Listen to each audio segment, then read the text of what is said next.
Dans la deuxième question, il nous demande de résoudre graphiquement, puis par le calcul, l'inéquation g de x supérieure strictement à 0. Donc, alors, on va commencer par la résolution graphique. On doit seulement représenter cette fonction ici, graphiquement, très bien, et puis on doit résoudre g de x supérieure strictement à 0. Donc, on doit voir quand est-ce que ma courbe, elle sera supérieure ou bien au-dessus de l'axe des abscisses. On y va. Alors, g de x est égal moins 1 demi x plus 2.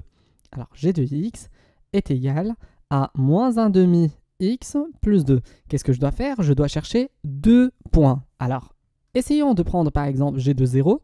Alors, g de 0 est égal moins 1 demi fois 0 plus 2. Alors, le moins 1 demi fois 0, ça part. Très bien. Pourquoi?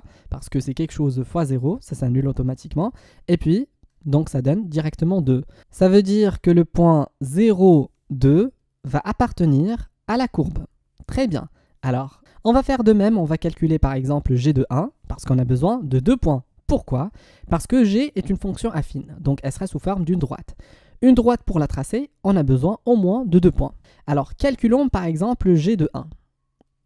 Vous pouvez prendre n'importe quel point. Alors, g de 1 est égal à moins 1 demi fois 1 plus 2. Je remplace seulement x par cette valeur que je viens de choisir. Alors, moins 1 demi fois 1, ça fait moins 1 demi. Alors, moins 1 demi plus 2, ça fait 3 demi. Ça veut dire que le point B de coordonnées 1, 3 demi va appartenir à la courbe G. Très bien. On y va. Essayons de représenter le point A et le point B dans notre graphique et puis de tracer la courbe G qui va passer par les deux. Très bien. Alors, le premier point, le point A, c'est 0, 2. Alors, 0, très bien, en abscisse, et puis 2 en ordonnée. Donc, ce qui fait... Le point A, c'est ici. Alors, le point B maintenant. Le point B, c'est 1, 3 demi. Alors, voilà, 1 en abscisse et 3 demi en ordonnée. Alors, 3 demi, c'est 1,5. Donc, c'est à peu près là. Voilà. Donc, c'est ça le deuxième point. Alors, voilà notre courbe G. La voici. Très bien, parfait. Maintenant, la question, c'est quoi? Quand est-ce que g de x est supérieur strictement à 0? Donc, ça veut dire quand est-ce que ma courbe, elle est au-dessus de l'axe des abscisses. Ben, je remarque ici qu'elle est toujours au-dessus de l'axe des abscisses jusqu'au point 4. Voilà. Très bien. Donc, tout ça est solution de cette inéquation. Très bien.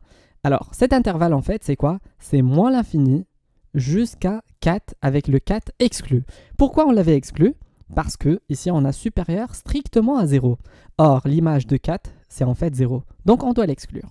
Essayons de trouver le même résultat, mais maintenant par calcul, parce qu'ici, ils ont dit, puis par calcul, l'inéquation g de x supérieure strictement à 0. Allons-y. Alors, g de x supérieur strictement à 0, ça veut dire quoi? Ça veut dire moins 1 demi x plus 2 doit être supérieur strictement à 0. Les élèves, généralement, n'aiment pas les fractions dans les inéquations et les équations. L'astuce pour les enlever, c'est de multiplier par le dénominateur. Par exemple, ici, on a 2, donc on va multiplier par 2 les deux côtés de l'inéquation. Et on ne va pas changer le symbole de grandeur. Pourquoi? Parce que 2, en fait, c'est positif. Alors, allons-y. On va multiplier tout ça par 2. Très bien. Et le 0 aussi par 2. Donc, ça ne va rien changer de l'autre côté. Très bien. Alors, 2 fois moins 1 demi x, ça fait combien? Alors, 2 fois moins 1 demi, ça fait moins x. Voilà. 2 va partir avec 2. Et puis, 2 fois plus 2, ça fait 4. Voilà. 2 fois plus 2, donc ça fait 4. Supérieur strictement à 0. 2 fois 0, ça fait 0. Donc, alors, je déplace 4 à l'autre côté, ça fait moins x supérieur strictement à moins 4.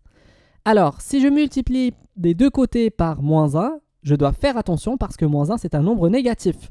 Donc, ce qui fait, il y aura un changement de symbole de grandeur parce qu'on a multiplié par un nombre négatif. Et puis, moins 1 fois moins x, ça donne x. Et moins 1 fois moins 4, ça donne 4. Donc, l'ensemble des solutions, en fait, c'est moins l'infini jusqu'à 4. Si on prend ici un trait de nombre, alors voilà notre 4 qui est là, le voici. Et puis, je dois prendre mes solutions. Mes solutions, en fait, sont inférieures strictement à 4. Donc, je ne dois pas prendre le 4 et je dois prendre tout ce qui est inférieur à 4. Donc, c'est de moins l'infini jusqu'à 4 exclu. Alors voilà, moins l'infini jusqu'à 4 exclu. Et c'est en fait la même solution qu'on a trouvée tout à l'heure. J'ai seulement une petite remarque ici.